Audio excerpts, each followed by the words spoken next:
اعوذ باللہ من الشیطان الرجیم، بسم اللہ الرحمن الرحیم۔ معزز سامعین، السلام علیکم۔ اژدہا کو خواب میں دیکھنے کی تعبیر۔ حضرت ابن سیرین رحمۃ اللہ علیہ نے فرمایا ہے کہ اژدہا کا خواب میں دیکھنا بڑے بھاری دشمن کا دیکھنا ہے جو دشمنی قوی رکھتا ہے۔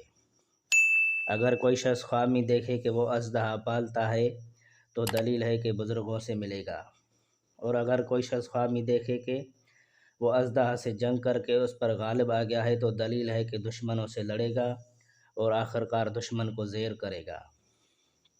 اور اگر کوئی شخص خواب میں سانپ دیکھے کہ سانپ کو مارا اور اس کا گوشت کھایا ہے تو دلیل ہے کہ وہ دشمن پر فتح پائے گا اور اس کا مال لے گا اور اس مال کا خزانہ کرے گا۔